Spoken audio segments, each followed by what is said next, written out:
Some famous music artists that most of us know got their start on TV talent shows such as America's Got Talent. These shows are a good place to get name recognition. My name is Nicole and I am a singer-songwriter. For my senior project, I chose a topic I love, which is music. My essential question is, how can social media help artists start their career?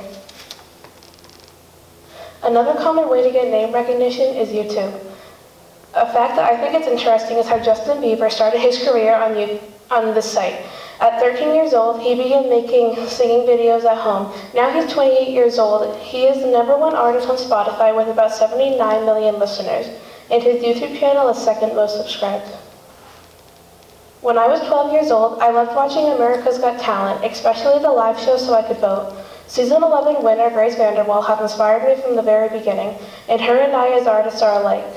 She has gone above and beyond doing so many amazing things. She performed her original songs for every audition at only 12 years old. Not long after the season ended, I started having a passion for singing. When I was 3 years old, I was diagnosed with selective mutism, also known as SM, which is a severe anxiety disorder where one is unable to speak in social situations, such as talking to classmates at school or to relatives not seen very often. I remember going through phases of talking to my teachers, aunts, cousins, and family friends. I started counseling when I was 5 years old, and I improved a little more each year.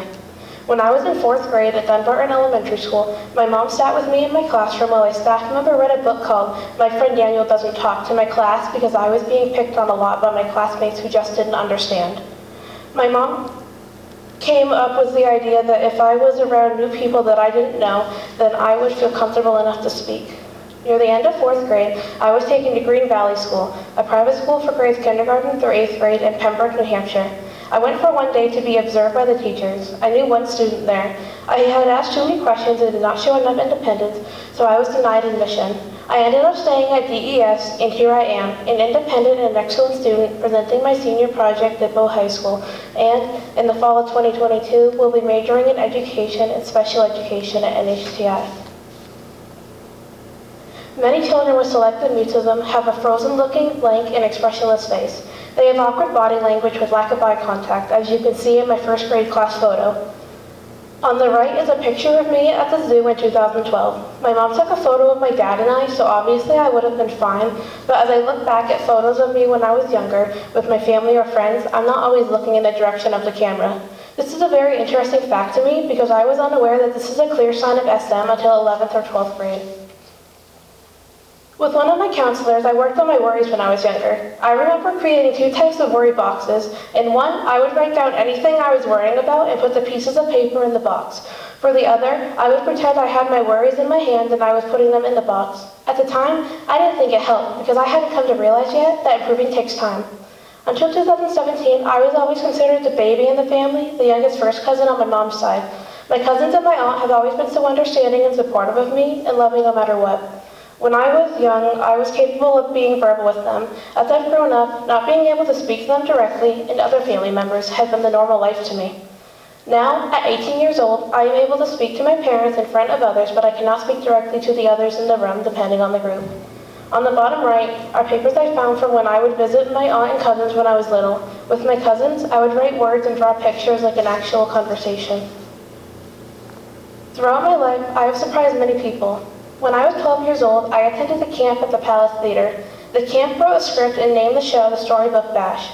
This was the very first play I was in. I remember 2 out of 3 of my lines, which wasn't bad for my first show and as a kid. When I was 13 and 14 years old, I attended summer and winter camps at Community Players of Concord. When I was given roles in Madagascar, The Jungle Book, and Guys and Dolls. Doing these activities has made my anxiety not appear so often, and I am so grateful that my mom allowed me to do thousands of activities as a kid. I have also played many instruments from 3rd to 8th grade. As I look back at all I've done, I am so proud of all I've overcome. That being said, I auditioned for America's Got Talent. In February, I submitted 2 videos of my voice online, but I never heard back in time for my senior project, so I decided to sign up for the Zoom call audition, which was on March 5th. I sat with my mom and waited 2 hours to be put in a breakout room. There was a producer in the breakout room, and there were other people who were waiting for their audition as well who had similar acts. On the left, I am speaking with the AGT producer after my audition. I'm not sure if the order was alphabetical, but I was called to perform first. I had 90 seconds and I sang You Stay by Lauren Daigle. Singing a cappella was required. I was told I would hear if I made it on the show by the end of March. For my community connections hours, I joined the unified music class taught by Miss Rockenhauser on March 22nd, and I continued until the end of the school year. What's funny is, my goal was to assist the teacher, but I felt like I was doing more playing around than helping. I remember putting a smile on Miss Rockenhauser's face by telling her I felt like one of the students, and that it started to not only feel like I had to do this to earn hours. That's how enjoyable this opportunity was for me. So thank you to Miss Rockenhauser for welcoming me into the class and allowing me to talk her ear off once I felt comfortable. I can't think of a more fun way to earn my hours. As a class, we practiced and practiced and practiced for our body percussion and boomwhacker recital, which was held on March 20th in the BHS chorus room. For the body percussion songs, we played Fireflies and Sir Duke.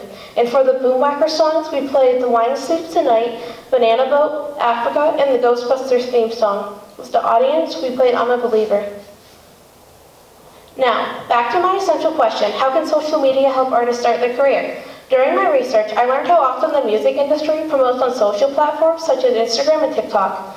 As social media is also for the use of connecting with others, I have noticed in my many years of having social media, the amount of advertisements for music, products, and artists when scrolling through my feed or viewing Instagram stories. The same goes for TikTok when I'm watching videos. I'm sure almost all of us have heard this song and one of my favorites, A, B, C, D, E, F, U by Gail. During my research on the music industry, I learned how the song is promoted on TikTok a lot, but it wasn't the artist who gave the song fame. It was the sign language sub-community of TikTok that got a hold of her song in the middle of her tour. Gail saw the difference from playing at the beginning of her tour, when not many people heard the song, to the end, when so many people went crazy over the song. Did social media make a positive impact on her? I would say so. In conclusion to my measurement of success, I believe that I turned out to be successful. As I mentioned, I was told I would hear from America's Got Talent by the end of March. However, I never did hear back. Yes, this is disappointing, but I feel it was for the best, as I believe I have so many more opportunities in my life to practice and improve. I measure my success by comparing the 3-year-old me who would not speak to anyone with me in the present who is standing up here presenting to you all. When I was about 9 years old, I created a Facebook page called From a Whisper to a Shout, which was about my life with selective mutism. The page no longer exists as I felt I did not need it anymore, but ever since I started high school and started having an understanding of selective mutism, I have wanted to make others aware of this condition and provide knowledge to others. I no longer have SM, but this doesn't mean it isn't still there. It means I have graduated out of it in a way. I hope I made a positive impact on your lives and provided enough information for your understanding. Thank you for taking the time to listen to my presentation. I am open to answering any questions you may have about myself or my journey. Questions? Okay.